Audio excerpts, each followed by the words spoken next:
Hello, and thank you for listening to this Ringside Report Network podcast today. You can find more in-depth, exclusive written content on our website at ringsidereport.net.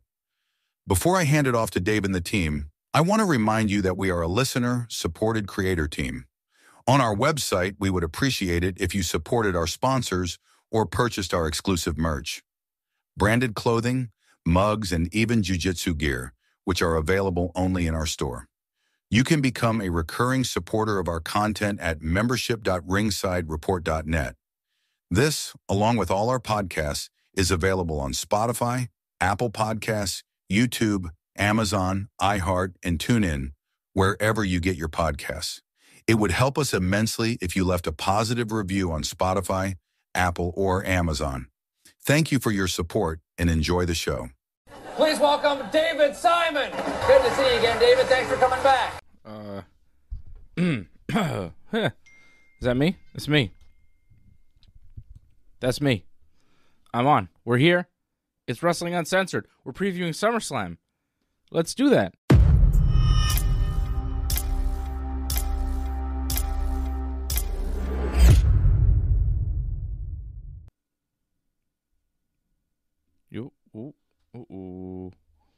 What's happening? What is going on, Johnny? There he is. You tell me, is there everything all right? Like, am I coming in okay? You can hear me okay for now, or? Yeah, why? Oh, I just don't know. You're saying, what's happening? What's going on? I don't know. Just trying to keep you on your toes, you know? Well, I'm going to keep you on your toes because I listened to your show last night, and I've answered the call. AJ said he wanted to hang out or something, so we'll be doing that in September. I'll be seeing AJ. I'll be seeing Muscles Marco, the long-lost, forgotten member of our team. I'll see them in September at a hockey game. I'd like to bring you, but I don't think you really want to go. So, but I'll see those guys. That'll be fun in September at the Bell Center. You're lost right now because, like, what happened last night. Remember, AJ said you guys wanted to hang out or something. So I did that for AJ, since I'll be in Sudbury when you guys want to plan your Vegas, or is it Vegas trip you're doing or something? I don't think that's happening. Okay. It was just you know, I don't know. I doubt it. I don't know if I want to do that. You know, I have ideas. I have ideas cool. In a moment. I'm like, yeah, that sounds good. And then I think about it for a while. I'm like, yeah, I don't think I want to do that. I bail on everything pretty quick.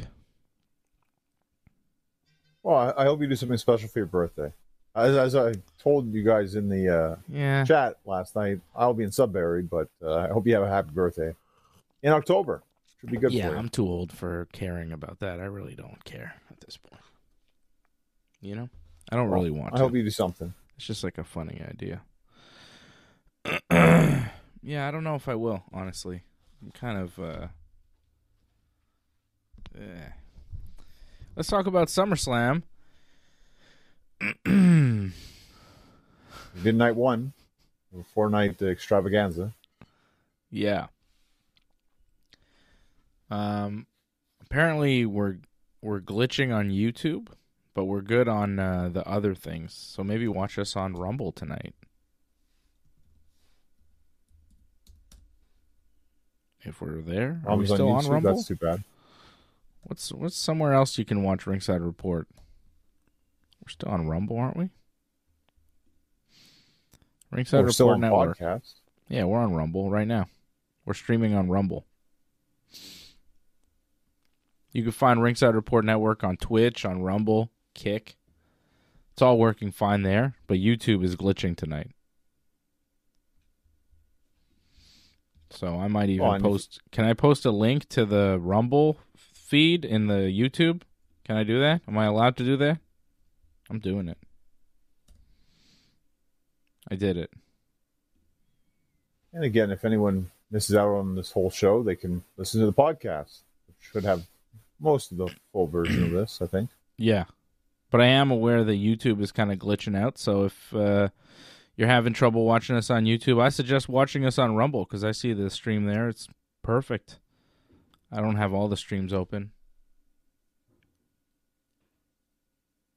Sound like something just got kicked outside.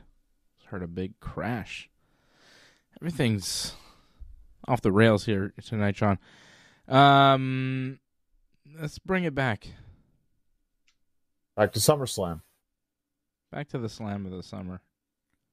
We have a big card. It's 2 nights. It's the first time they've ever done 2 nights for SummerSlam, which is a lot. Do they need it? I would say no. Do you like the start time? Are you happy with the start time? Pre-show starts at 3 p.m. Main show starts at 6 p.m. both nights. Okay. Well, maybe it'll be done early.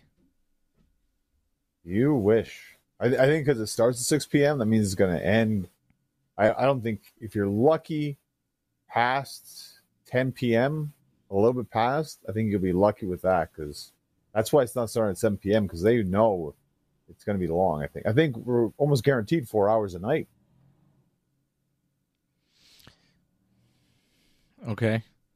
I don't know why. Why do wrestling companies insist on doing so much? I don't know. Less is more. I don't know if they ever heard of that, but you know, these shows used to be like 3 hours max, and they were very good. And now they're like 10 hours over 2 days, and you go, well, some of it was good and some of it wasn't, and overall it was kind of a, 6 on 10, 7 on 10 on a good day. I won't deny it. Like, yeah, the length does hurt the show sometimes, and what hurts a lot is like when things just start to drag. Some matches are good, but they don't need to be over 20 minutes. Sometimes 10, 11 minutes, you've got everything you need in there already. But then you drag it and you kind of lose the point, sadly. I agree. Nevertheless, I am hoping they do 6 matches. I think you could do 6 matches over 3 hours, 3.5. That's night 1. Night 2, they have 6 matches as well. Yeah, but look at night 2, though. It's mainly all stipulation matches. Mm-hmm. Yeah, that could be a little longer, maybe. 4 hours. And the entrances and everything. And oof.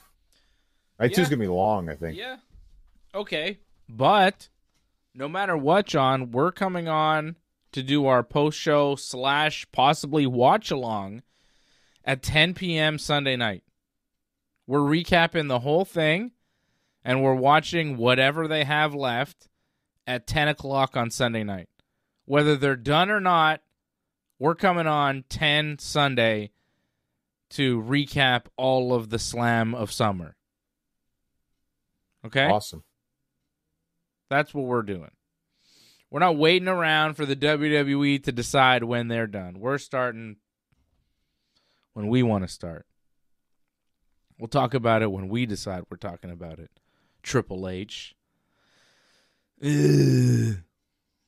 What a week he had. Your favorite guy this week, I'm sure. What a doofus.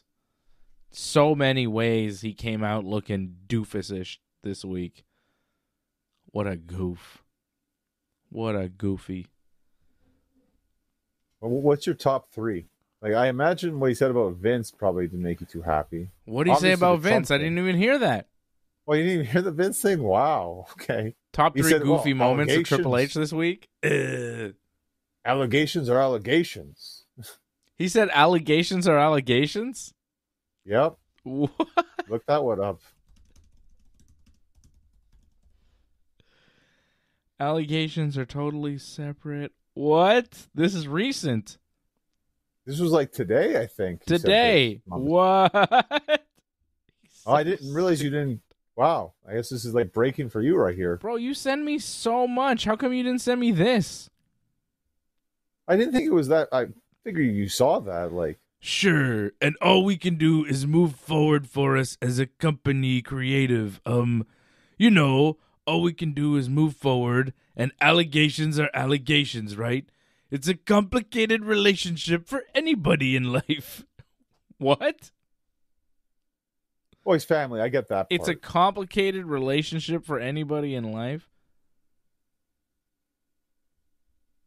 Allegations are allegations. That one's rough. That's a rough one. Donald Trump is one of the most intuitive people I've ever met. That was a separate interview, I think.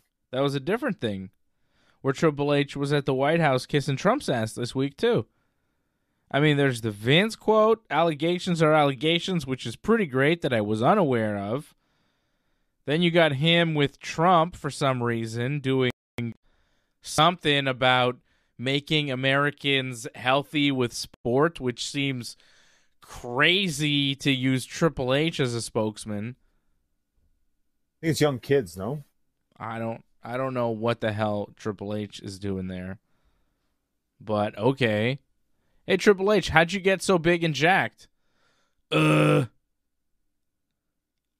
said my prayers and ate my vitamins. I mean, what? Well, if you ask Scott Steiner, he never had to take a drug test because of Triple H, so he's good for that. Yeah. It's weird when all those guys were getting wellness policy violations and Triple H was somehow more jacked than all of them and was never getting violated. That was weird, wasn't it? That's been a part-time guy, I guess, Triple H at the time, possibly. Yeah, he wasn't, though. You know he wasn't. You know very well he wasn't. Even his boys, Batista, Randy, they got violated. Triple H. Randy got fired, remember? Yeah, got fired and rehired. I mean, because it was, if you got 3 wellness violations, whatever happened to wellness violations? Yeah. What happened to that? What happened to R-Truth? Like, a lot of things just disappear, I find. What happened to R-Truth? Exactly what I said would happen to R-Truth.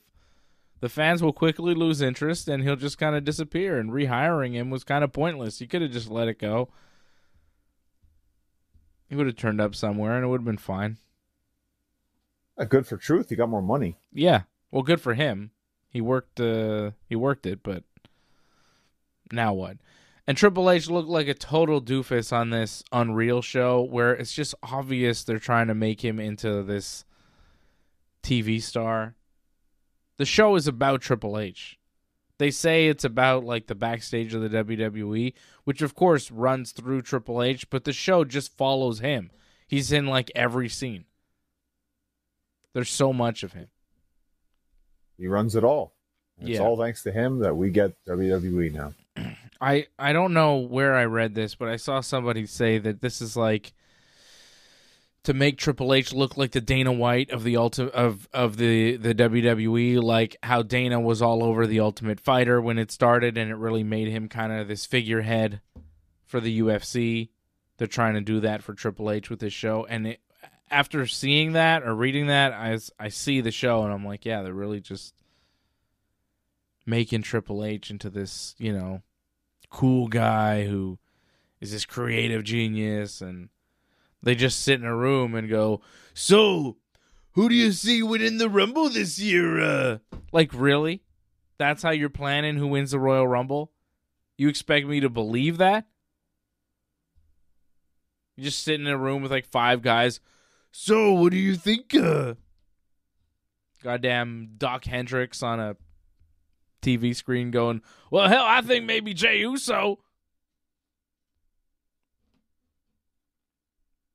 That's right, Doc Hendricks.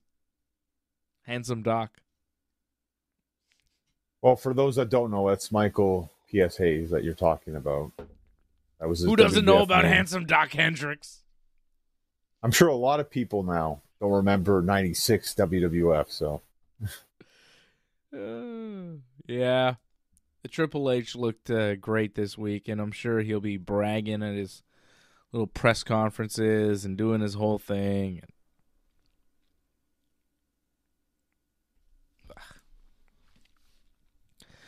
What a great guy I am. Everybody loves me. So he's doing SummerSlam. He's put together this mid 2-day show. Like, I think he has a great roster, and we've had some good matches. Maybe not so much tonight, but I thought on Raw we did. It's just he's got to really work on his booking for the finishes because it's really rotten the way, like, it feels like there's always run-ins. It feels like it's always convoluted finishes. He's really got to work on that because he over abuses that like crazy. And so many like DQs, like fake finishes. Like, there's no point to have matches if you always know you're not going to get a true winner. Yeah. I mean, we watched Damian Priest and Aleister Black wrestle for a long time. And then Aleister Black just threw a chair at his head and the match ended. Super chat. It's a great example of that. 100%. Just a waste of time. And this is my big issue with WWE that I've had for a while, John. I keep talking about it. Like, they make us watch these long matches that kind of go nowhere. And then in the end, you don't even have like a result where there's some sort of resolution or a finish. It's just like, I throw a chair at you and we'll do it again next week. Well, why did you just do it then? If you're going to do it again next week, what was the point of all that? The point of that is that they didn't want Priest to lose, so they're trying to push Priest like crazy, and they want to keep Aleister Black strong, so that was their way of doing it. DQ, but Aleister stays strong by staying on top at the end. So the 50-50 booking that no one gets over, but you're still going to watch because it's WWE programming, and they have a good way to suck you in because it looks appealing to watch. And it does. It does look really good. I mean, the SummerSlam stage, it looks amazing. That's one of their best setups, I think. I mean, it's got nice production, and you've got all the wrestling stars. You know, you've got people that you want to see. Some matches you want to see, for sure. We're going to run down the card here in a second. Harold Schneider dropping a super chat on YouTube. It looks like the YouTube has stabilized. No more glitching. Harold Schneider, Mr. Harold Schneider, dropping the super chat saying, SummerSlam is my turning point. If it sucks, I may take time off wrestling altogether. It's supposed to be entertainment, but it's not most of the time. Wow. Yeah. It's certainly different. You know, pro wrestling has changed drastically over the past 5 years.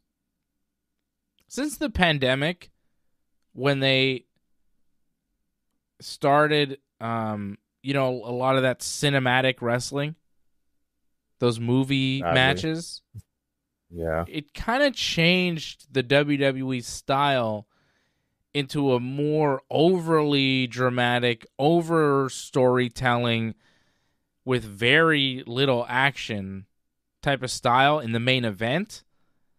And I think it's hurt the product because it makes their main events really kind of weak looking.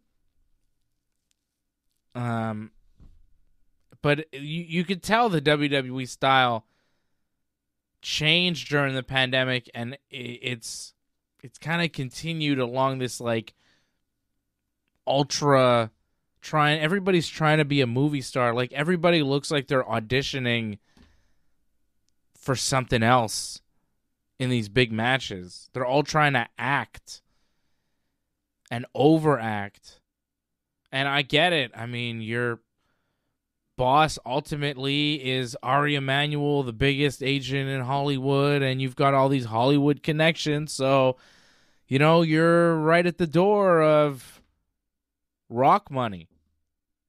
You're right at the door, you know, you play your cards right in the WWE, and, you know, so they're all seeing that.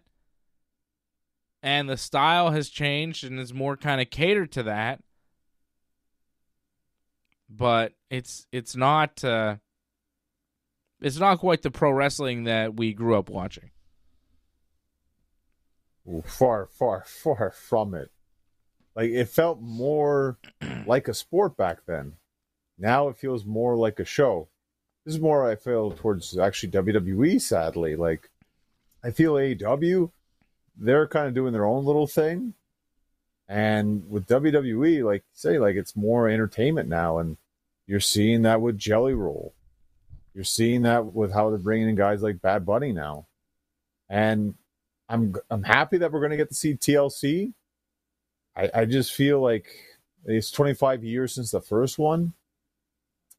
I just don't know if it's going to be like as compelling because there's so many teams involved in it. 6 teams.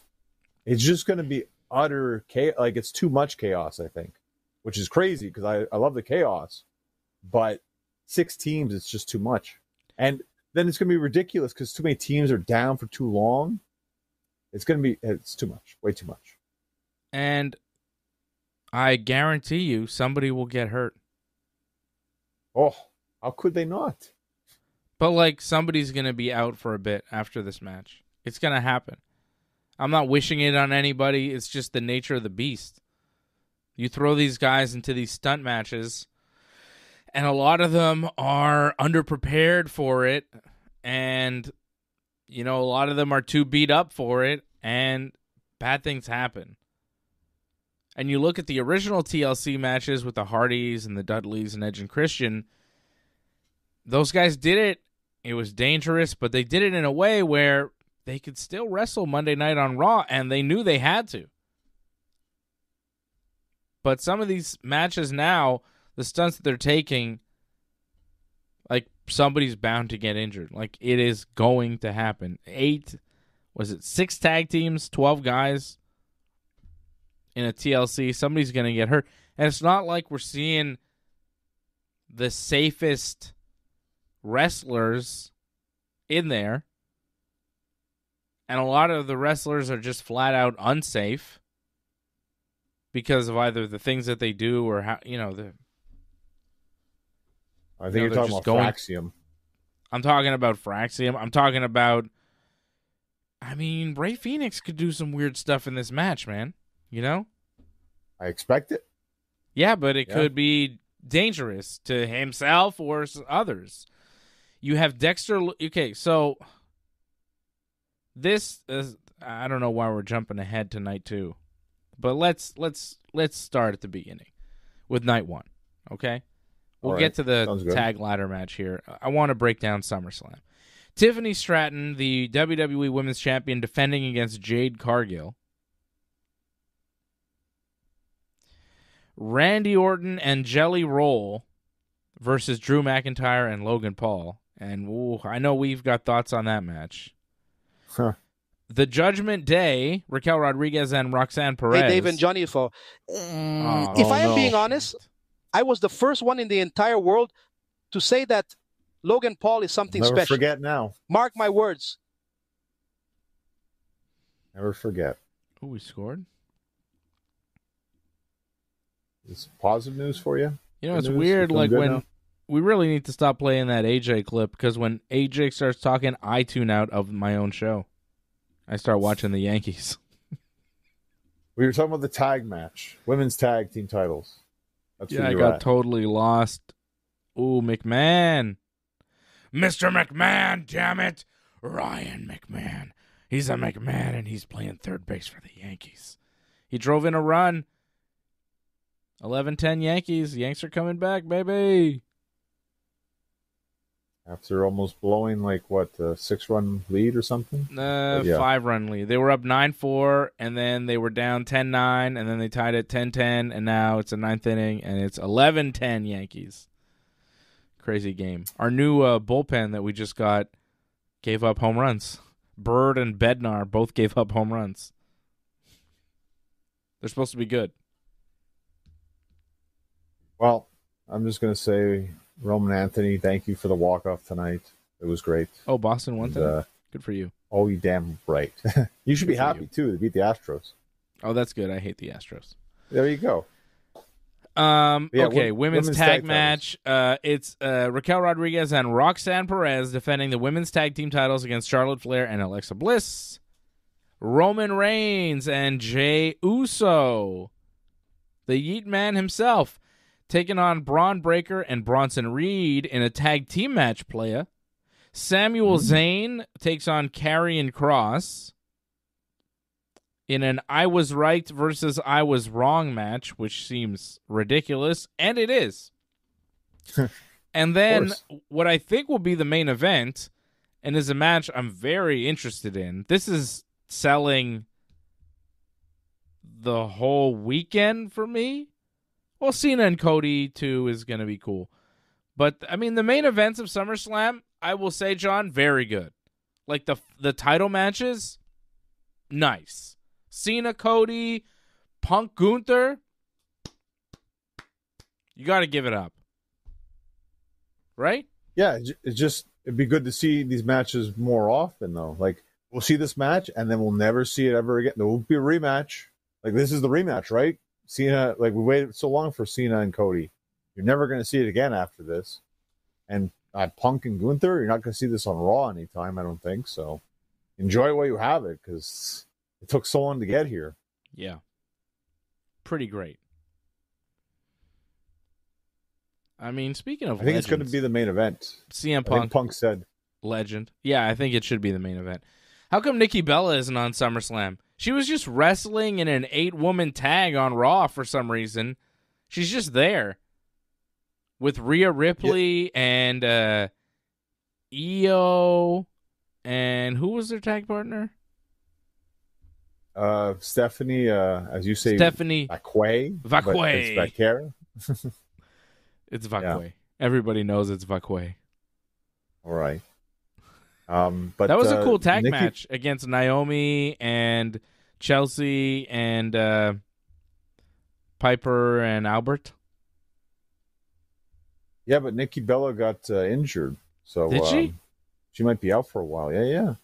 One of her implants, I think, may have popped. So. Oh. Yeah. Poor fearless Nikki. Too fearless. Well, facing Naomi, she was probably not proceeding with enough caution. That's usually the issue when you go up against Naomi. People failing to proceed with caution. It's a real problem in the WWE. I feel there was a bit of ridiculousness in that match. I feel like they were all also acting ridiculous in the match, like overselling stuff, and Naomi kind of overreacting to stuff. And the finish, again, kind of like they were building to something great. And, Stephanie Vacquer's finish, it's got to be better than this whole package onto the knee and that's it. Like, she does far better moves than that. But that's your finish? It needs to be better than that. It's not great. I don't disagree. I haven't been super impressed with Stephanie Vacquet. She got a great look. Can't deny that. Does she? Yeah, because she looks kind of evil, but she's cool. It's kind of almost like she's like a different version of Rhea Ripley in a sense. Like a baby Rhea Ripley. Spanish Kinda. Rhea. Sure, I guess. I think she's from Chile, no? Or something like that, but yeah. I thought she was from Spain. Look it up. You can find it. Look it up. Well, you have the computer right there. You have the laptop right there. Oh, she is from Chile. Why did I think she was from Spain? Because I'm an ignorant gringo. Well, she's probably wrestled in Spain. I think she's wrestled a lot of places. She came from AAA too, right? So Triple A. Yeah, but that's Mexico. It's not Spain. Right, but I wouldn't be surprised if she wrestled in Europe too. Okay. Well, she's not wrestling at SummerSlam. Tell you who else is. Naomi. Proceed with caution. She's taking on Rhea Ripley and Io Sky. The winner will take on Stephanie Vacquet in Paris at their next show, right? At the end of August, we start with SummerSlam, and then we end with another PLE, because you want more, Dave. More wrestling. That's August right. 31st. Clash in Paris, August 31st. Always more. Always more. So that's the triple threat match for the women's world title. Naomi versus Rhea versus Io. Becky versus Lyra in a no DQ Intercontinental title match. Solo Sikoa defending the U.S. title in a steel cage against Jacob Fatu. Dominic Mysterio defending the Intercontinental title against AJ Styles. Then it's that 6-pack TLC match for the SmackDown tag titles. The Wyatts, Andrade and Phoenix, DIY, Fraxium, Motor City Machine Guns, and the Street Profits all in this one. And then John Cena versus Cody Rhodes, the main event of the weekend for the WWE Championship. And what's double cool is that next Friday night, I don't think we're going to have a show because I'll be at SmackDown to see the fallout from SummerSlam. Because SmackDown rolls into Montreal next Friday night. Well, that means the following week you get to talk about it. So that's even better, though. I find those shows, when you talk about the experience, it's even better than just like us talking about a TV show almost. Yeah. Are you going? I've been offered so many different offers. Like, I'm not sure. Maybe not. What are you, too cool? I mean, I'm telling you, I'm not like super impressed with SmackDown right now. Like, you saw it tonight. Like, I'd rather, if it was Raw, Raw is the better show right now, I find. I enjoy Raw weekly, and SmackDown, it's kind of tough. Yeah, but Raw's not coming. I know Raw's not coming. It's too bad. And I get, what's the selling point? John Cena's coming? Yeah, that's not a selling point for me whatsoever. Especially what we saw tonight with John Cena. Oof, that was rough. What was that? I turned babyface, I think. Yeah, that's what he's trying to sell, I think. Is it a ruse or is it legit? I think he's trying just to ruse it, and then he's going to do some sneaky thing to beat Cody. Because there's no way you can beat Cody clean. So he's going to have to cheat. It's going to have to happen. Or does Cody cheat to beat Cena this time? Well, I think also, let's never forget Mr. Money in the Bank being around too. So I think he might get involved in Gunther Punk. Well, that's it. If he doesn't do that, I expect him for night 2 then. I expect we're going to have a cash-in on SummerSlam on one of the nights.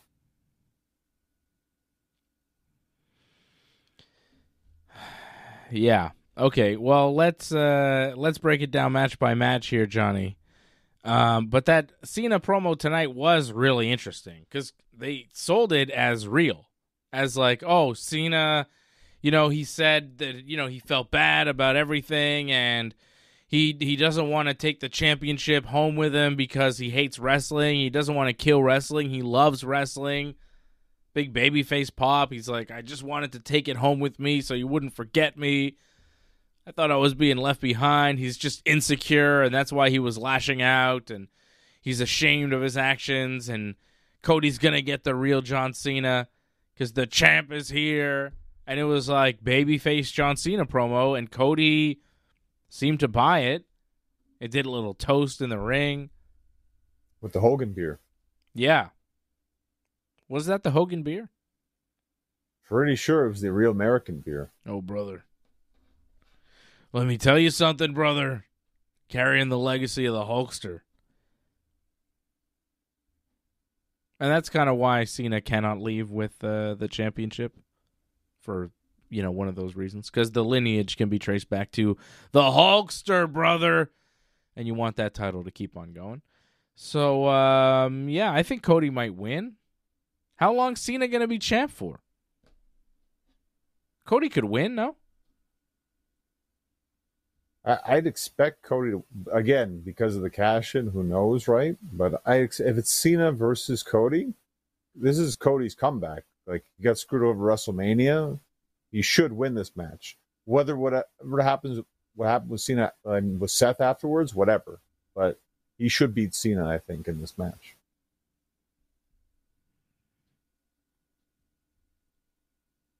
Now, we're kind of jumping ahead to the Night 2 main event, but I don't care. Let's start with the good match. You know how everybody thinks that Seth's knee injury is a work and he's actually going to be back here at SummerSlam? Except us. We don't think he's... What do you mean? I don't think he's injured. Like, no, that's what I'm saying. Everybody thinks Seth's injury is a work. Oh, does everyone think that? Really? I think a lot of people think it's a work, and he's going to show up at SummerSlam. No. I thought people actually believed it because they post the video, or Becky posted the video of him on crutches, like on the sidewalk, like actually in crutches. Like, again, he's selling it. So good for him, but yeah. I don't know. Is there any chance that Kevin Owens' injury is a work and he comes back at SummerSlam? That'd be nice.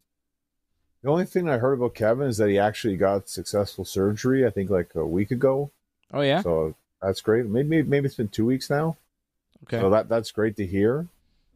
And if he got that done, I don't expect him back anytime soon. It's going to take many months. So, if he comes back at all, too, because, some people don't come back. Yeah. I hope he does. He's awesome. I wish him a speedy recovery. The great Kevin Owens. So, too bad. It'd be cool if he interfered in the Cena-Cody match, If Owens was healthy, he could attack those guys. That'd be cool. That'd be cool, but I think we have a better chance of Seth, better chance of The Rock. I'm not expecting The Rock, but I think there's a better chance of The Rock showing up. Because The Rock makes sense. And they kind of tied into The Rock, right, with the promo a bit, right? So I think Cody just cheats to beat Cena. Like, he sees the opportunity to cheat. He realizes he has to do it, and he kind of turns heel, and Cena goes babyface. And Cody has won the championship, but he's turned a bit evil. I think that's where we're going. I think Cody wins, takes the belt back, end of the night. But you need The Rock for that to happen, I think. Why? Because it's the whole selling the soul thing. Like, that's part of that, right? It doesn't have to be. What was that match where Cody cheated to win because he realized he had to? Against Randy, to win King of the Ring. Yeah. I mean, he took advantage of the situation. I wouldn't say he really... Randy's the one who tried to cheat, actually. Randy brought the steel chair in. Cody took advantage of the situation. It was the buckle. Well, but he took the chair, distraction. All Randy doing this. Yes. And then Randy took the buckle down, and Cody took advantage of it. But Cody pushed Randy into the buckle on purpose. Yeah. Well, taking advantage of the situation that Randy created. Yeah, but still... It was like dishonorable. It wasn't like a, white meat babyface type of thing to do. And I expect him to do that to Cena, but Cena kind of deserves it, much like how the whole contract thing was signed too. Yeah. I think Cody has turned evil. He turned evil on Cena when he forced him, he forged his signature. Cena says, I can't wrestle. I've got other obligations. I can't do it. Cody just beats him up and forces him. I think this is all part of it. I think Cody is taking the belt and completing a heel turn at SummerSlam. I like it, but that means Seth probably cashes in on the first night then. Yeah. On CM Punk after he beats Gunther? I think so. Sounds about right, doesn't it? Yeah, but I could also see, like, The Rock told me, like, oh, I got to do this for him. He needs a favor. Dwayne's too busy. He's not involved. Like, I don't think they're going to involve him because he's not around. Isn't the guy, like, supposed to be, like, co-president of WWE? Like, how is he not around for his own company? He's got other things to do. He's busy. He's got movies. Crazy. Whatever. I don't know. All right, let's get to night one. Let's preview this thing properly here, Johnny. Let's start with the opener. Tiffany Stratton defending the women's championship against Jade Cargill. It's interesting. Tiffy's been champion for a while now. Yep. She beat Charlotte at Mania. Like, at a certain point, she's going to lose. Is SummerSlam that point? Jade winning the belt kind of works. Right. I think so. I don't agree with the decision. I feel like it has been built well enough for it to happen, but I think they're forcing it. they've kind of forced this Jade push, and there's things they could do afterwards. I think Bianca's coming back, so maybe they could do something with Bianca and Jade. So I think they're doing this, regardless that I feel like the timing isn't the best and they could do more with this. Yeah, I think Jade's going to win the title. I think because she won Queen of the Ring, they need to justify that too, that she won Queen of the Ring, and this is the big reward for doing that. The build to this match has been relatively nothing. It's probably the worst build, I think, out of all the matches for SummerSlam. Yep. They've focused no time on this. I don't know how they feel about each other. And it's supposed to be a face versus face match. Like, it's not a lot of fun. It's just going to be a match. And they've wrestled before, too. We've seen this on SmackDown. It wasn't anything special, so I'm not expecting much from this. No, I don't expect it to be great, and I expect Jade to become the new champion. I think that's what we're going to get out of this. Speaking of not great, Randy Orton and Jelly Roll taking on Drew McIntyre and Logan Paul. We saw a segment tonight where Jelly Roll was practicing. Hey, Dave and Johnny, for wrestling. No, if I am being honest, I don't want to. I was the first one in the entire world I hate this to guy. say that. I killed him. Wow, good job. Yeah. So Jelly Roll, he was like practicing, and then Drew and Logan attacked him. This was like a previously taped segment, you know? Okay. Did they need to do that? Well, I think they just wanted to show that there was something going on and build to something. Because that was the ending segment for SmackDown, right? Where they came out and they laughed at him. And then Jelly Roll was like all defeated in the back. And then he decided to come out. And then he had Randy come out with him. That was a whole big confrontation at the end. That's how the show ended. So it was just to give them that, where they were down for that little part. And then they came back in the end. It's crazy. Like, it feels like they should lose, actually, Jelly Roll and Randy. I know they're pushing Jelly Roll like crazy, but that's it. Like, he gets all the over in everything he does. Yeah. I really think Drew and Logan have to win this match. I think it's going to be terrible. I think it's going to be a total embarrassment. Jelly Roll, I mean, even the chokeslam on the security guard tonight looked terrible. Because Jelly Roll, you could see there's like no force in what he's doing. And the security guard is just like flying in the air. You know, he's doing like this. And the guy's going, whoa! You know, like, it looked awful. Yeah. And everything looks like you're overselling for Jelly Roll. I realize this. It's not that they're overselling. It's just that he's underdoing. You know what I mean? Yeah. Like, everything looks so bad and so weak with zero power or force or athleticism that just bumping for it looks ridiculous because you wouldn't even move if he hit you. And if he lost so much weight, right? If he lost so much weight, he shouldn't be like this powering force, really. But apparently he is, with no athletic ability whatsoever. No. It's really bad.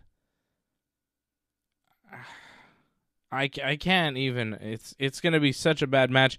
And there's just nothing to him.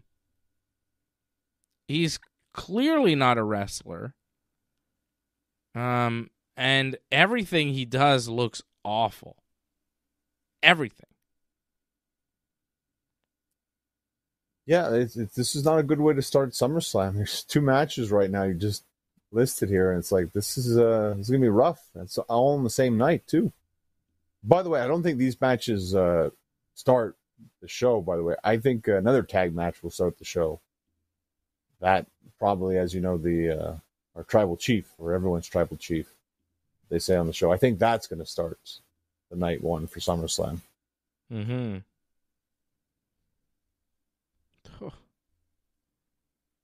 Well, these new pitchers the Yankees got aren't so good. Yankees lost. What happened? What? They were up 12-10 in the 9th, and then they blew it 13-12 in the bottom of the 9th. This guy Doval that they got from the Giants, who's supposed to be good, Blew the game. That's insane. All the pitchers that they got at the trade deadline pitched tonight and sucked. They were all supposed to be good. I'm like not so aware of the Pirates closer. I'm like, who's this guy? And they get him, and it's like, oh, actually, he's not that good. Why were people excited about all this? I said we needed a starter. We didn't get a starter. We got a bunch of relievers, and they blew the game tonight. So what the hell is that? You got rid of a starter, so yeah, you just got a bunch of extras. Yeah, what the hell? And like the Blue Jays lost, so like this was an important game to win. I know. Would have been within 2.5 games. Oh, Angelo's happy now. I could tell that. Wow. Yeah, whatever. But I mean, I'm just like, I don't understand, man. What happened? I thought these guys were supposed to be good. These relievers that the Yankees get, like Devin Williams, and these new guys, Bird, Bednar, and what's that guy's name? I just said it. I can't even remember. What the hell? Who are these guys? Well, they got rid of Hill, right? They're supposed to be good. They need to get they still have Hill. Oh, they kept him? I thought didn't they trade a couple of guys too?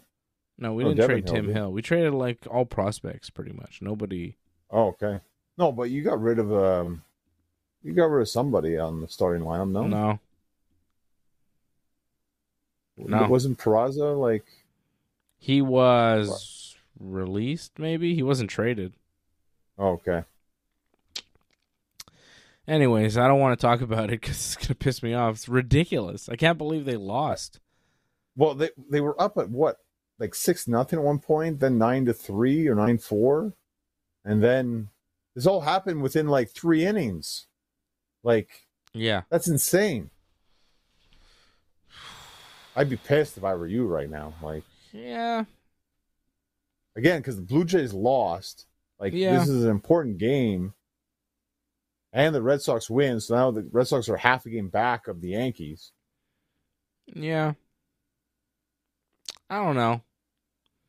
I'm kind of resigned to the Yankees at this. It's like, man, they've lost so much. They've done so poorly. I've kind of picked it up over the past week or so. To lose tonight is like, whatever. We took 3 out of 4 from the Rays. That felt good. So, win tomorrow and everything's fine. I mean, shit happens. It's tough to be a Yankee sometimes. Pressure, whatever. New team, jitters. Who knows? Marlins hitting you properly. I don't know. I'm not super concerned. It's one game. The Yankees, I think, will figure it out, or they won't. I don't know, man. What are you going to do? Well, again, if you want to win the division, this one hurt a lot, I think. Because the Blue Jays will figure it out, too. They'll get their players back, too, that are injured, so this one hurts. Yeah, I don't know, man. I'm not super worried about the Blue Jays. Like you just said, like if the Yankees would have won tonight, they would have been 2.5 back. Like the Yankees are a good week and the Blue Jays are a bad week away from the Yankees just taking first place back. Like it's not out of reach by any stretch. And there's still a couple months of baseball to play. So, I think it'll all regulate itself. I think everything will even out. Baseball's a game of averages, and I think the Blue Jays are going to average out in August and September. I could be wrong, but I don't know. I'm still not buying the Blue Jays. I don't like your averaging if you blow like multi-leads like multiple times in the game. Like, it's wrong. All right, Red Sox fan, you focus on staying in a playoff spot and then come back and talk to me, all right? What are you saying? Red Sox, what do they do at trade deadline? Nothing. What have they done deal-wise this year? Traded their best player away? Come on. Get out of here. They had to trade Devers. We talked about this before it even happened. So they had to because they are a poorly managed franchise. Again, we'll see what happens in the end. Like, I'm not expecting to win the division, but a wild card spot I think is definitely doable. The Red Sox will definitely not win the division. I would bet on But a wild card spot is definitely doable. It's possible. They might get it. Anyways, back to SummerSlam. Back to Winnipeg. You think Roman and Jaymond... Wait, so who's going to win? Randy and Jelly or Drew and Logan? You think Drew and Logan? Yeah, I think they should because, again, Randy and then Jelly have gotten all the over. I think they're going to continue to get all the over and win the match. I mean, you're probably going to be right, but I just feel like, man, they should actually lose this because it's way too much. But it is the celebrity coming in. They probably want to make Jelly Roll look good. Yeah. It does make a lot of sense, but in terms of, like, you know, not destroying your heels completely, like, Logan and Drew should get some. Jelly Roll's just coming for this match, and then he's gone. Like, you're still going to have Logan and Drew. Like, they should get the win. Yeah, it's Randy, though. Right, and Randy beat Drew already at Saturday Night's Main Event. Yeah. Again, you're probably going to be right, but I'm going to go with Logan and Drew. Okay. How about that Roman and Jay versus Braun Breaker and Bronson Reed match? Braun Breaker and Bronson Reed beat up Roman and Jay in the main event of Raw this week after Jay had a match with Bronson. Reed. Yeah. So Roman and Jay got beat up. You figure they get their revenge here, and they get the win at SummerSlam. Yeah, maybe they get laid out at the end too, probably to make up for them winning, and probably to explain why Roman's probably going to disappear again for a little bit. I think this is just Roman showing up, and then he's gone. Yeah, I think they get the win, Roman and Jay. Also, isn't like Rikishi possibly going to be there? Maybe Aku's there because they apparently canceled appearances they were supposed to be at over the weekend. So there's rumors they're going to be at SummerSlam. So maybe something happens with that too. Well, that's cool. I think Roman definitely wins because this is his return match since WrestleMania, right? Well, there's that. And like, you know, this is, I think, to help Bronson like win. Like, I mean, not win, but like look good. And that's their win, is by looking good against Roman and Jay. Yeah. I think Braun will have a good showing. I just want to say, I want to be on record here, August 1st, 2025. My winner of the 2026 Royal Rumble is Braun Breaker. Oh, really? I got Sami Zayn. Or okay. Sami. Oh, wait, maybe Sami Zayn. It should be Braun Breaker, though. It should Well, be. it should, but it's in Saudi Arabia, so too bad. I don't know. I don't fully believe in this whole Sami push. Let's get to that. Sami versus Karrion Kross. If Kross wins, Sami has to say Kross was right. If Sami wins, Kross must say, I was wrong about Sami Zayn, which is just awful. The promo on Raw was awful. This match is so stupid. I hate it, everything about it. I don't want to watch it. I will probably not watch it. I mean, you'll probably see clips of it, you know, and then you'll walk out of the room and then come back, and then this is going to be a break match.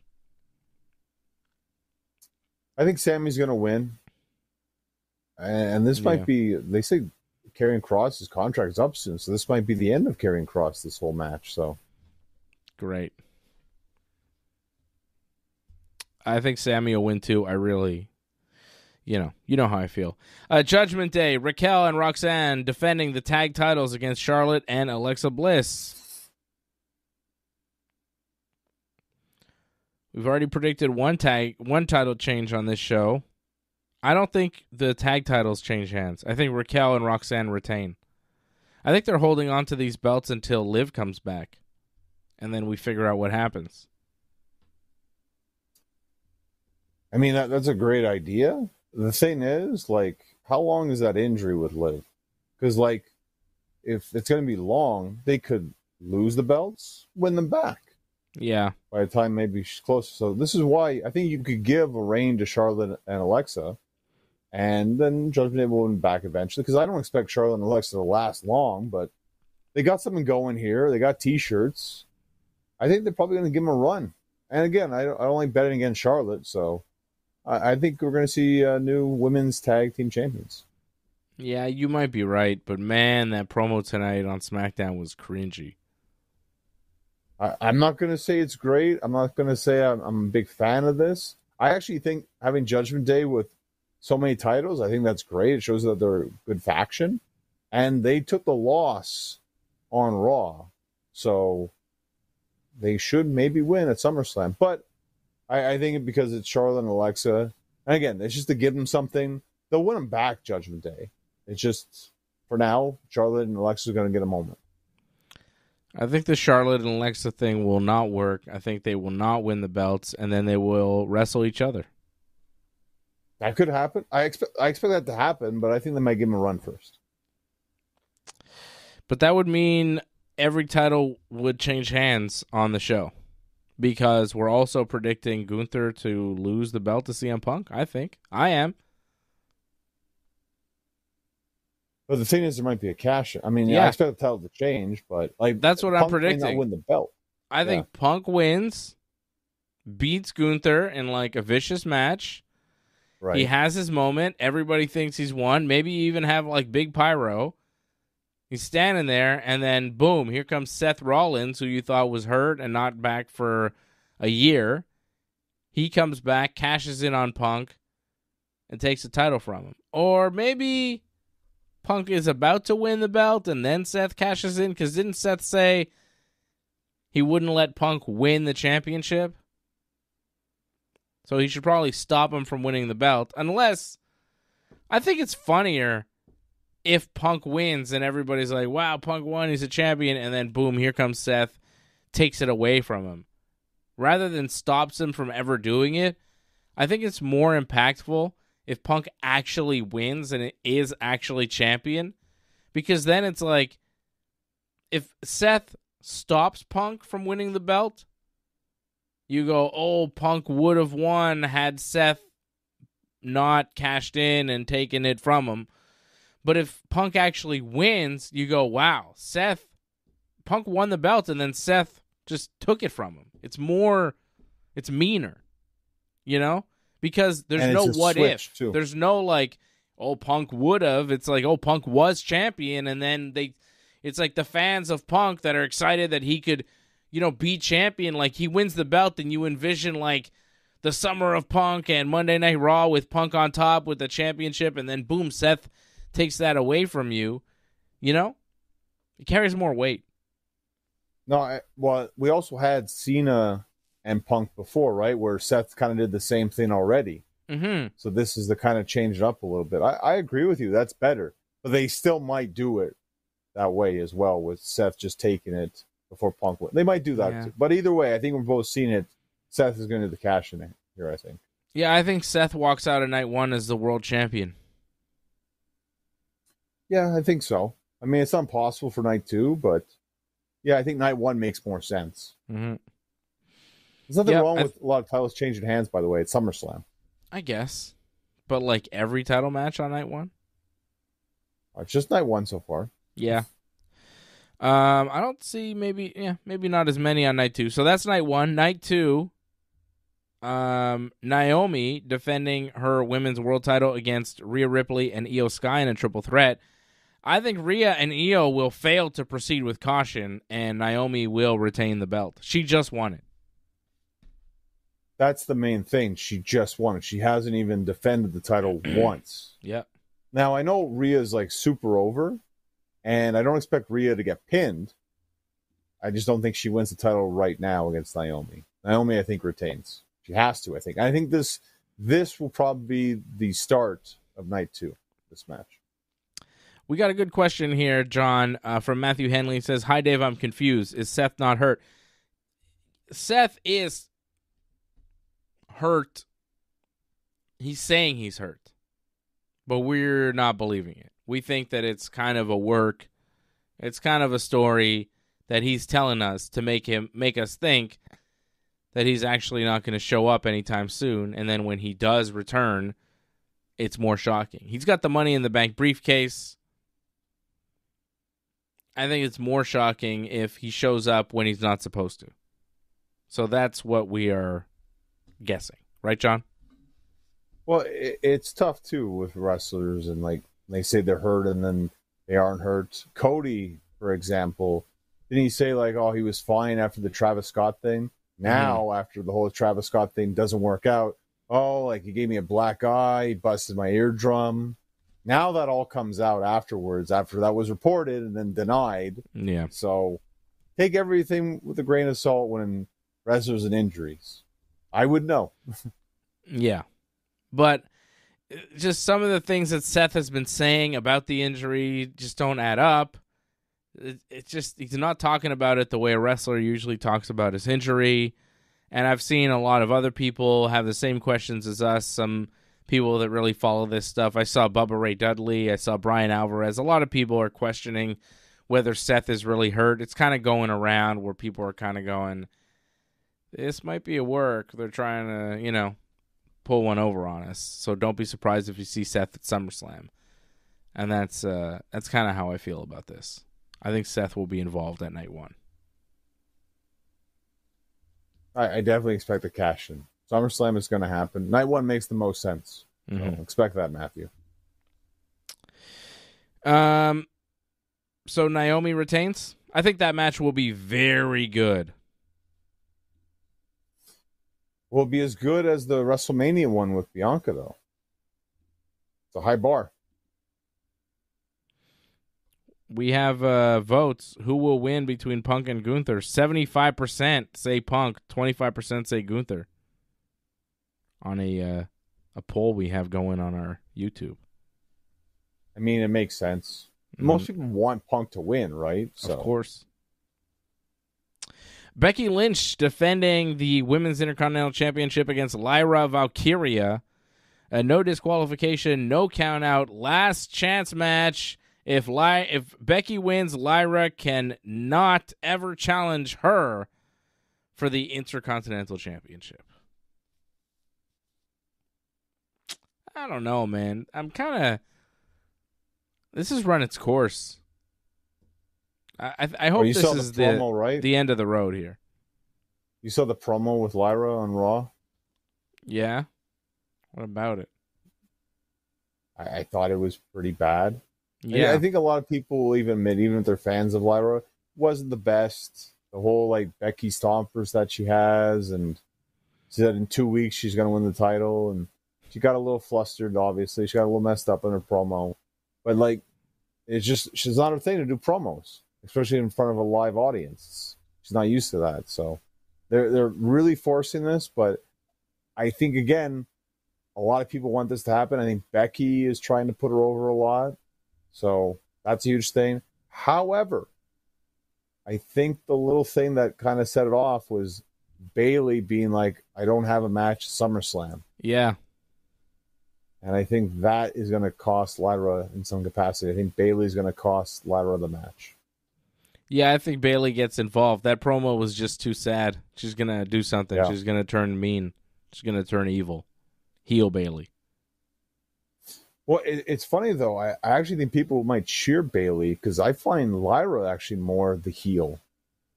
The way her attitude kind of is. She kind of sees herself as she's the best kind of thing. But I think people actually like Bayley more than Lyra. They just don't like Becky that much. Yeah. So, Becky retains with help from Bayley? I think that's what's going to happen in the end, yeah. Yeah. And it's a no DQ, so Bayley can do whatever she wants. I think you're right. It's not a street fight. The main event's a street fight. But yeah, well, it's kind of the no same DQ, thing. No count out. So what do you call that? Everything but a street fight because they don't call it a street fight. Yeah, well, whatever. The main event has to be. Every match on night 2 is basically a gimmick match. Every match on night 1 is like a normal match. Every match on night 2 is gimmick. Right? Night 1, it's Tiffy Jade 1-on-1 for a belt. Randy and Jelly versus Drew and Logan in a tag match.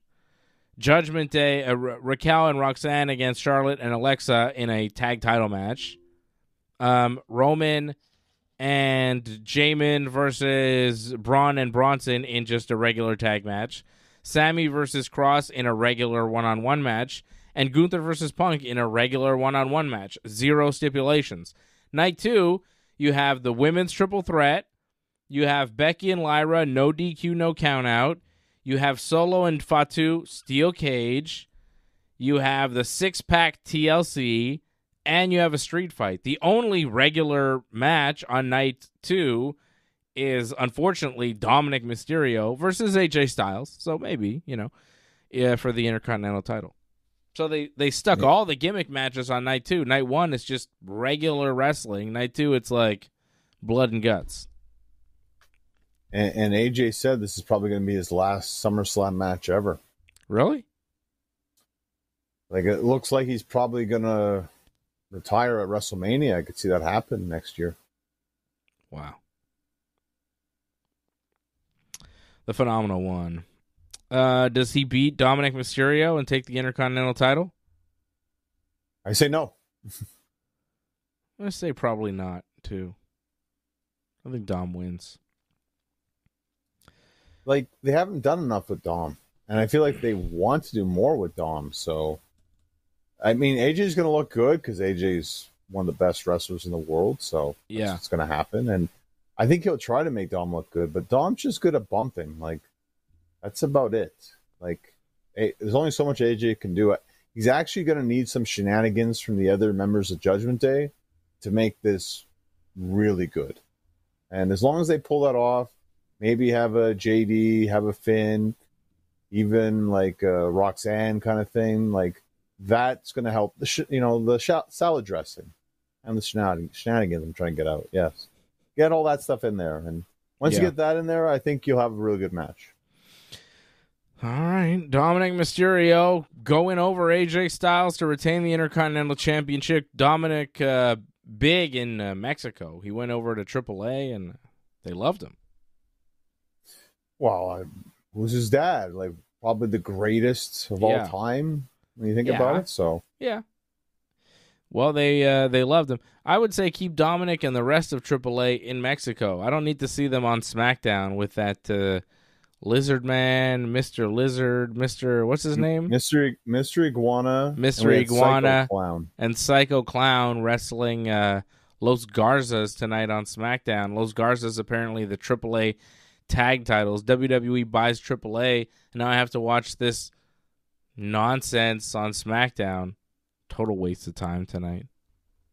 Thank God they're not at SummerSlam.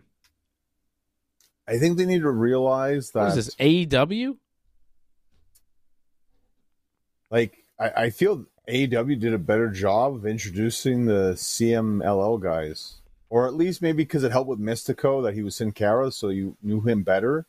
But, like, again, Mr. Iguana, they had that thing. It felt like it was so long ago that happened, even though it wasn't that long ago. But still, like, I don't think a lot of people really were big into that. And it was like, it's just a moment. The worst part is the commentary. My goodness, how they're selling how, like, oh, it's actually an iguana. Like, and they're arguing, oh, it's a puppet. No, it's real. And this is bad. Like, the commentary makes it worse. And then Iguana kind of messed up his stuff too. And Psycho Clown seemed like he was all over the place with his stuff as well. It came off very sloppy and disappointing. The best part of commentary, though, they did tell me that Psycho Clown is the son of Super Porky. I didn't know that. The only thing I knew about Psycho Clown is they got an actual shoot fight with Jeff Jarrett apparently backstage. Nice. Yeah. Was Jarrett drunk? I'm not sure what happened. I think something happened in a match, and they got crossed, and they decided to settle it backstage. Okay. I can respect that. If you have problems, settle it backstage, not in front of the people. Solo Sikoa defending the U.S. title against Jacob Fatu. I think Solo retains here. So, see, night 2, I think we're going to see a lot of champions retain. We got Dominic retaining. We got Becky retaining. We got Naomi retaining. And I think Solo beats Jacob Fatu. Solo's got a whole gang. Jacob Fatu's just got Jimmy Uso. The whole gang had like a beatdown on Jimmy tonight after Jimmy wrestled Tallest Tonga. And then the steel cage kind of came down, and it was Tallest and Smallest and Solo and JC Potato, and they were all kind of descending on Jimmy Uso. And then Jacob Fatu came out, And then Solo and Tallest escaped, but Solo kind of sent Smallest and Potato after them, and then Jacob Fatu beat them up. You're skipping the best part. What? Because what happened was the cage was coming down. Yeah. Because it came down too fast, they stopped the cage. Yeah, so that Jacob could come in. It clearly stopped it because it was too early. It's like, as the cage is descending, it's like, well, it's not descending. They were like, the cage is descending, and I'm like, it's literally not moving at all. What are you guys talking about? And then there's an entrance. Yeah. Whatever. But the point, I think the point is, for our purposes, is that Jacob and Jimmy stood tall here. And I don't think they will tomorrow or Sunday. No, and again, this ties into the whole thing with Haku, possibly. And maybe Rikishi, who knows, too. Okay. Haku, the father of Tallest and Smallest and Tommy. Father of the Tommy. Rikishi, the father of the Solo. There you go. Correct. So we got Solo retaining in the steel cage, retaining that U.S. title, which he also just won from Jacob. Yep. So why would he drop it back to him, right? And then we have that 6-pack deathmatch, ladder match, TLC for the TNA, WWE, NWA tag team titles. Well, it's not a death match. TLC, just FTW, deathmatch, TLC, First Blood, Stone Cold, tag team titles. I could definitely see this match being later. I mean, maybe, I think it's crazy to put it on first, because then that kills a lot of the matches. Like, I definitely see this being not right before the main event, but maybe a match before the main event, for the semifinal, I guess. Something like that could happen. I think you open with Rhea Ripley. Oh, you have to, I think. That triple threat match, definitely. Because this kind of match would kill the crowd a little bit. Yeah. So you're going to need a buffer match in between this and the main event. The Wyatts just won the tag titles. They're defending Dexter Lumis and Joe Gacy. Joe Gacy. Joe Gacy. I think it's Joe Gacy. I mean, it's not bad. Is he supposed to be Huskus? Like the pig? I don't know, but I'm calling him Joe Gacy. Like the classic R&B group Jodeci. He's Joe Gacy, a.k.a. Joe Gacy. So Joe Gacy and Dexter Lumis, they're defending their tag titles against Andrade and Rey Fenix, Johnny Gargano and Tommaso the Ciampa, the DIYs, Fraxium, which is Axiom and Nathan Frazier. Frazier has left the building. Motor City Machine Guns, Alex Shelley and Chris Sabin, and Angelo Dawkins and Montez Ford, otherwise known as the Street Profits. I think the Wyatts also retain. Well, I mean, they should, because it's not just two guys. It's really the whole Wyatts will be there, right? The whole entourage. So, yeah, of course. Like, they outnumber. Well, they don't outnumber, but like they outnumber in terms of like the tag teams in a sense. Like, they have more people going up for their team if they need be. So, yeah, they should win. It doesn't make sense if they don't. Yep, I think they win. They've got a whole squad out there to help them. I think they definitely win. I think this match will be a train wreck. It could be good. And John Cena and Cody Rhodes, the street fight for the undisputed WWE Championship. We saw Cena cut that babyface promo tonight. Has he fully turned babyface? I think so. I think this is we're entering a world of a double turn here, fully at SummerSlam, where Cody decides to cheat to win, beat Cena, possibly turns heel depending on audience reaction. Cena turning babyface, and then we kind of go from there, with Cena having lost the championship. I think Cody might turn heel off of this. We'll see. But I think the only title change on night 2 will be the big one. And it'll be Cody taking the belt back from Cena after losing it to him at WrestleMania. I think we pretty much have the same for night 2. Oh, yeah. Crazy, but yeah. Difference for night 1, but same for night 2. Well, again, I'm not sure. Like, there's gonna be a lot of shenanigans in this, and overbooking, and the salad dress. Like, there's gonna be so much so much of everything. Like, Yeah. good stuff, bad stuff, crap stuff. Like, how many ref bumps? 3? Yeah, I'd say the over-under would be 2. Yeah, that's a safe bet. I think we go, I don't know, over. I think you're right. 1.5 ref bumps, I think we see 2 at least. Yeah, I think it'll be a silly match, but whatever. In the end, I think Cody will take the belt back. I don't think it'll be the best match. Cena's just not capable of doing the best match on the card right now. It needs to be better than the WrestleMania match, please. I wouldn't expect it to be better. You expect it? No. I don't expect it to be worse. Like, that was pretty bad. Okay. Good luck with that, John. I think it'll be about the same. But we both have Cody winning. How about this? Yeah. What do you think will be match of the night on night 1? What'll be match of the night on night 2?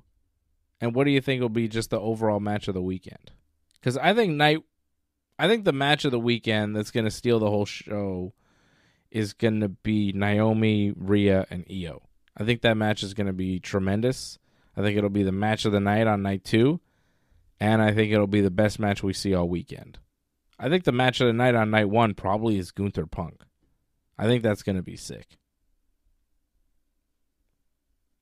Yeah, I mean, I think in terms of night 1, that has the best potential. Mm-hmm. I mean, there's other matches, too, that could surprise us. You never know. I think Raquel and Roxanne against Charlotte and Alexa could be real good. It could be, yeah. And even the Roman Jay tag match, it might not be too bad. Yeah. So yeah. And I know, like, you're not big on the TLC, and we've kind of talked about it already, but it's not impossible. That could steal the show, too. Because it has the potential to do it. I just think but don't you think Naomi and Rhea and Io are gonna? They could too, but the problem with that, I feel, is that they set the bar very high with the WrestleMania match, and I feel like they're going to try to overdo it, and that might hurt them. Actually, I think it would be a good match, but I think they're going to shoot too high. I think for that match. You want to know how we did against the betting odds for SummerSlam? I feel like we're pretty much on par, no? For the ones that we were with together on. I don't know about when we're against. That'll be interesting, I guess. Let's see. Betting odds for SummerSlam. I mean, we're never too far off from what seems like it's going to be. Cody Rhodes, minus 300 favorite to beat John Cena. Yeah, makes sense.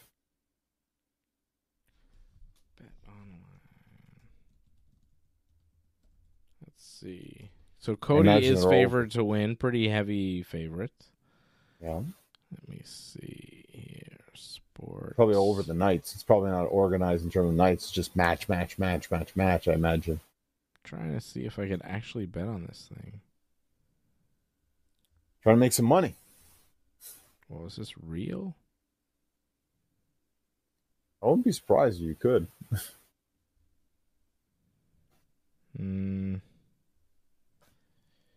Wrestling. SummerSlam. Wow. Yeah, you could actually place money on these. Wow. Okay. Interesting. I wouldn't suggest it. Why? Well, I'm not suggesting you do it, but Cody minus 300 favorites, Cena plus 200 the underdog. Roman and Jay minus 500 the favorites to beat Braun and Bronson. We got that one. Yeah. Randy and Jelly minus 800 the favorites to beat Drew and Logan. So that hurts me a lot. That hurts you, John. I had that one. Naomi minus 3,000 favorite to retain. Huge favorite. Rhea plus 500, Io plus 750. So Naomi should retain. We got that one. That seems a lot, though, for Naomi. Wow. I'm surprised. Yeah, I'm not surprised. I think you're not proceeding with enough caution. Lyra Valkyria, minus 155, the favorite to beat Becky Lynch, plus 115. Ooh, Becky underdog. Yeah, but it goes to show you, like, even if they have those picks, like, and this is what happens with this kind of thing. Like, it's not they can change things around. It's not like for sure that's going to happen in this kind of fight. Like, Lyra could beat her. Like, they have this all, as people saw, Unreal. It's all planned out.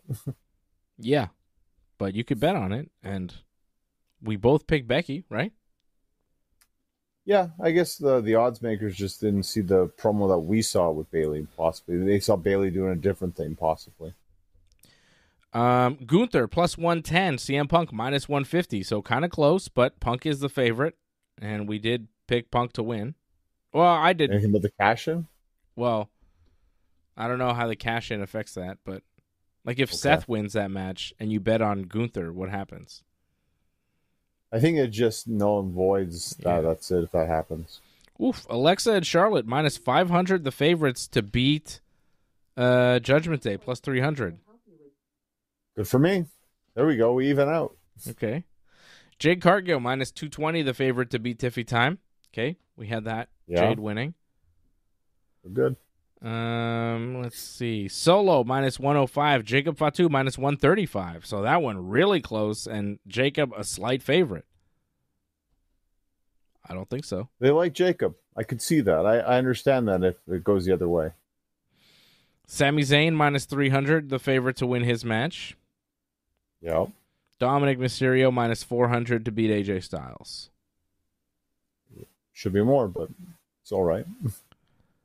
And I think that's it. Oh, the tag TLC. Wow. Andrade and Phoenix plus 140. The actual favorites to win. Wyatt 6 plus 145. Then Fraxium plus 250. DIY plus 800. Street Profits plus 900. Motor City Machine Guns plus 1100. Wyatt 6 plus money. Well, if you're going to bet, I mean, that seems like a good one, I think, because, again, they have the numbers, and Ray and Andrade, that came out of nowhere, them as a team. So, I mean, maybe the new fresh team, so maybe that's why they get the odds-on favorite, but I'm not sold on that, to be honest. It seems out of nowhere. But, I mean, a TLC match like this, really almost any team could win, if you think about it. I mean, if you want the Wyatts to finally lose, this is the time to do it, but I just think it's way too early. And again, they have the numbers. Well, we held up pretty good against the betting odds here, John. I think we'll pretty much break even, at least, or do really well. Mm-hmm. Maybe we'll start betting on pro wrestling.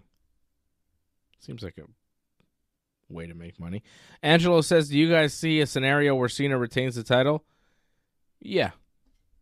Cody doesn't cheat to win. Cena is lying to us. He's not a good guy. He's actually still evil, and he does something evil, and he wins. I think so. Like, why would he just flip it on us here? I could see him, being dastardly. I mean, the fact that Cena's going to be on SmackDown next week, I think it's a good possibility. Maybe he's still the champion. Mm-hmm. However, I can see it easily being that he lost, and then he complains, and then he wants his rematch. Then they build towards his rematch, too. So I can see that happen as well. Because isn't he scheduled for the Clash in Paris? Probably. Yeah. So maybe that's what they build towards right away as well. Yeah. Dave will find out next week. I will find out next week? Well, you'll be there live. Oh, yes. I will be at SmackDown next week, and I will find out. So we won't be on because I'll be at SmackDown. Won't be able to be on right after SmackDown. So a little break for us next week, and then we'll be back the following week for more wrestling talk. But before that, we're going to be back Sunday night, 10 p.m., for the SummerSlam recap show. Don't forget to check us out right here. Sunday night, 10 p.m. Eastern Time. Even if SummerSlam's still going on, we'll just watch the end of it with you and recap everything that we've seen. The SummerSlam in Review show coming up Sunday night, 10 p.m. Eastern Time here on the Ringside Report Network. Angelo, who's been a member for 54 months, has a question. He wants to know, what do you guys think of the WWE doc Unreal? I've watched a couple episodes. It's kind of entertaining. I think that it's it's a decent behind the scenes look. They're showing you what they want to show you. There's obviously a lot missing, and there's obviously a lot that isn't quite a shoot. You know? Some of it is still a work. Some of it is still orchestrated. Some of it is still acting. Some of it is still obviously planned out for the cameras. But some of it seems real. There are parts of it that seem real. Like the WWE being concerned for Jey Uso's ability to not blow up during his entrance. That seems like a real concern. They seemed seriously concerned about Jey Uso's cardio. Like, you got to not blow up during your matches because then it's all going to fall apart.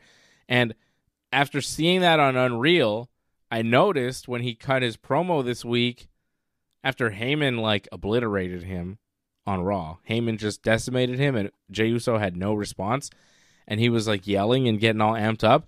And he ran out of breath. He let the fans finish his promo. Happens. What?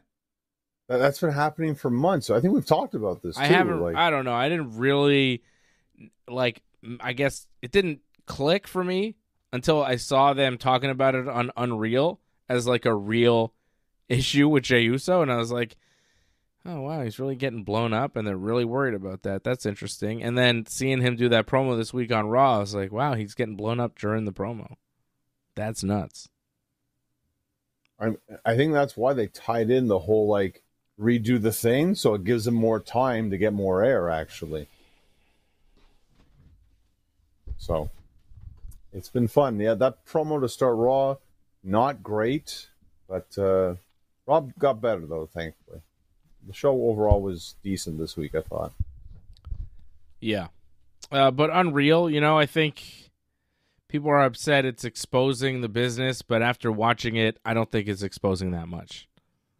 I think it's showing you certain things, a lot of which you already know or assume. There's little bits here and there that are interesting. I think it's an interesting show. I like it. I'll watch the other episodes. I don't think it's detrimental to professional wrestling or anything like that. I think it's kind of fun. I think it's clearly a vehicle to make Triple H into this, TV star, reality TV star thing, figurehead of WWE, trying to position him as this guy. It's not bad. It's not great. It's watchable though. It's fun, WWE content. It's kind of more interesting than, SmackDown. You know what I mean? Well, for me, I'm not going to watch it. I've seen the clips. A bunch of clips popped up, like, the day this all came out. Mm-hmm. And like you said, like, it's pretty much them doing their own storylines in a different show. Mm-hmm. I hate the idea completely. Like you say, it doesn't completely, like, destroy it, but I don't like the idea that these people that are feuding with each other, you see them just hanging around, talking to each other, and they're talking over their match. Like, Kevin Owens is bleeding. Oh, I'm sorry, Cody, that I gave you that move in the match that we had. Like, I can't stand seeing stuff like that. Like, really? I'm watching a show. But that they're really friends. I mean, we saw, wasn't Kevin on Cody's podcast? And that's why they air that particular clip, because, like, oh, it's fine to air that. It's fine. I don't like the idea of what they're trying to do. That's the problem I have with it. Yeah, they're all friends and all that, but I don't need to see that they're all friends and all that. Like, to me, it hurts it. And especially because, like,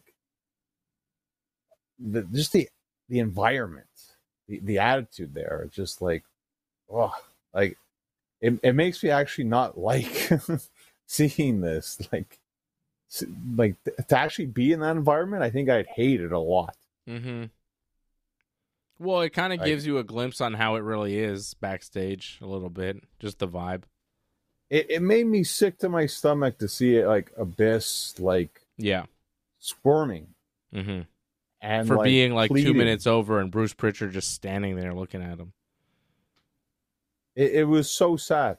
Yeah. So sad seeing stuff like that. And Abyss going like, are you mad? Are you mad? And Bruce going, I'm not mad. And like, maybe saying that to your face, but Abyss is like, he's going to talk so much shit about me to Hunter or whoever, and I'm in trouble now. You know?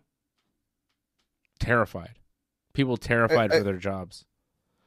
Again, they're just selling this, and maybe this is just part of what they're doing, but it's a bad example, I find, to show. Yeah. Yeah. I'm not a fan. I'm not going to watch it. I don't like the idea. Yeah. I'm watching it. It's something to watch. It's WWE content. I'll check it out. It's interesting. It's reality TV. That's what it's just reality TV about the WWE. It's like Total Divas, but about Triple H, kind of. Like, not exactly, but, it's... I wasn't a fan of Total Divas. Yeah, I know. I watched it, though. I liked it. So, I like the show. It's fine. It's entertaining. But I know what I'm watching. You know what I mean? Like, I know, like, yeah. Oh, well, that part, that's definitely real. And then I see other parts and I go, well, you're putting that on, Like, there's a point where Jay and Jimmy Uso are hanging out with Jay's son. And they're like, who you think is going to win the Royal Rumble? And, they're kind of... And they're acting like they don't know Jay's going to win. But they clearly know Jay is about to win. And they're just kind of messing with the son. But they're acting in the show like, wow, it'd be nice if Jay won. But clearly when they're talking about it, at that point, they're aware that Jay is going to win or probably going to win. Well, this is the problem with the show, too. This happens in the span of what? From, like, the Rumble all the way until, to Mania. And they plan all this stuff all within that. Like, they haven't planned the Rumble, like, in advance or thought about it before that. No, they have to do it, like, around that time. Like, again, like, you talk about things being scripted. I mean, that's clearly scripted to do that. Yeah. Yeah. It's interesting to see Ed Koskey. You hear so much about this guy, Ed Koskey, and then you see him, and you're like, oh, that's Ed Koskey. Is that the guy that replaced Kevin Dunn? I think so. He's like the vice president of creative or something. I don't know. He seems to be important in the WWE structure. So, yeah, anything... Unreal. It's on Netflix. I've watched a couple episodes. I'll watch more. It's okay. It just goes to show, like, I don't really need to watch the side stories. I'm not very interested in the side stories. I'll watch Raw and SmackDown because that feels more like the closest thing to a wrestling show that the WWE used to be. That's it. I like to watch wrestling. I don't like to watch all the reality crap. When Cody and Brandy did that stupid show, I couldn't stand it. I didn't see it. Oh, it was awful. You shouldn't see it. So bad. I don't mind the reality stuff. And sometimes the wrestling is just so boring that I go, I don't want to watch this. I thought I saw some very good matches this week. Where? Like again, like maybe you weren't... On Dynamite? I thought Dynamite had some good matches. The match of the week, though, easily, you got to watch it if you haven't watched this. It's Dustin Rhodes against Kyle Fletcher. The Chicago Street Fight they had on Collision last night. Fantastic. Of course I didn't watch it. Great match. You should really watch that match. Like, I remember Dustin had like a bunkhouse brawl match in AEW. I thought that was probably his best match, I thought, in AEW, besides the Cody match, obviously. But this one was easily like his best match of the year and maybe in a long time. Probably since the Cody was on match last night. Collision was on last night, yeah. Why? Because they were in Chicago. Remember doing the whole Chicago thing? They've been in Chicago. So they moved the night of the show? They did it on a Thursday, yeah. Okay. Yeah. Hangman beat Moxley again this week on Dynamite. That was a pretty good match. It was all right. I wasn't a fan of the fact that, no interference, and we still had interference. Wasn't a fan of that, but like the match-wise, it was a good back-and-forth match. Finish-wise, not too big on the fact that after all the interference goes away, Hangman hits the buckshot lariat, but then doesn't go for the pin, goes for another Deadeye. Moxley reverses and is fully okay. No sells the fact that he took the buckshot, but Hangman still gets him in the end. Bam, hits the Deadeye, and then hits another buckshot, and that beats him. And you want to talk about changing wrestling? AEW has changed wrestling because you saw that tonight on SmackDown, where Julia hits not one, not two, but 3 moves to take down Zelina for a near fall. A near fall. AEW helped bring that in. The whole hit a move, hit a move, hit a move. New Japan. That's New Japan style. Sure, AEW, yeah, New Japan, AEW took it. Now WWE's taking it. Mm-hmm. Well, Julia did wrestle in Japan too, so she might have just taken it from there. Yep, and it obviously helps. They took a lot of the AEW talent. They're pretty much just doing Cody, like. Why was the AEW World Title match Hangman and Moxley in the middle of the show, and the main event of the show was Ricochet versus Mark Briscoe? Was there a reason for that? The ending. You saw the ending with MJF at the end? Yeah. That's why. The build-ups for next, because it ties into next week. So because MJF is going to wrestle Mark Briscoe next week, and if he wins, he gets a title shot against Hangman? I guess that's what's going to happen. They're building towards that potential. Because Hangman came out at the end too, right? Yeah, and because MJF was like, Hangman, you're a coward because you won't give me a title shot unless I cash in this contract that I have for a title shot, which is weird. And Hangman's like, well, you got to earn it. So if you beat Mark Briscoe, you can get a shot. And it's like, why is Mark Briscoe the number 1 contender all of a sudden? Did that happen? Well, he did beat Ricochet, so I don't know if that helped him. Yeah, but this was before he beat Ricochet. Well, I'm not sure exactly how that works in terms of that rank. Again, some things don't make some sense in that. Yeah. They have a lot of things they throw out there, and some things make sense. That one might be a little bit off there. I'm expecting MJF, though, to beat Mark Briscoe. I think Briscoe got the win in the main event on Dynamite because he's not going to beat MJF, I don't think. That'd be too much. But you saw what happened with MJF, too, though, right? Like, Sheldon was kind of giving him thumbs down, Yeah, they don't too. like him anymore. That didn't last at all. But is that a swerve as well? With the Hurt Syndicate, they're swerving? I feel like that comes out of nowhere, too. Yeah. So maybe they wind up helping MJF against Briscoe, and it's all a big work? Or helping him to beat Hangman eventually in the end. I can see that as well. Yeah. I wouldn't be surprised. And because you probably didn't see what happened, like, you didn't see Darby Allin nearly, like, murder Jon Moxley on Collision. I saw a clip of that. He did some sort of you saw a clip of that? Okay. Crazy bump. I'm not watching Collision. Collision is too much, man. Forbidden Door, August 24th in London, England. Wow, Will Ospreay is on the poster. Is he going to be on the show? Remember he said he was injured, I think, last week? Yeah. And he said he will be back for Forbidden Door, so. Okay. Well, that's good.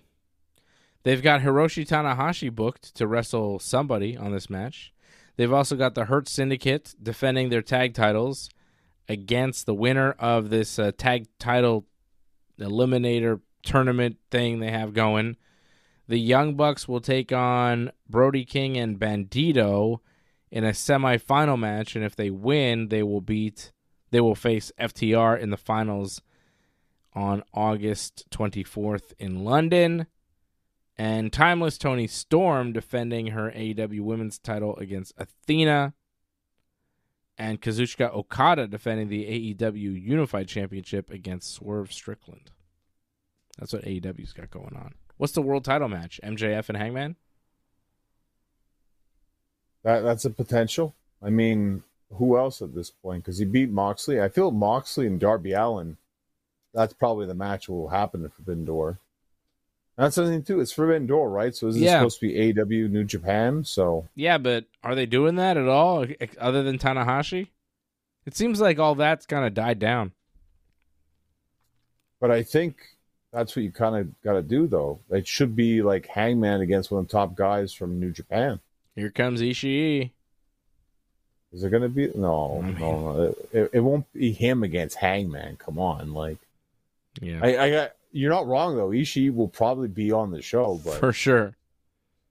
But every time. not against Hangman. Like, no. I could see like Naito maybe against Hangman. I could also see it just being MJF because what the hell? Yeah, but I think they're going to take their time with this. I think with MJF, but we'll see what happens on Dynamite next week, right? Because maybe they'll tell us what they're going to do. When is your next match, Johnny? When can people see you?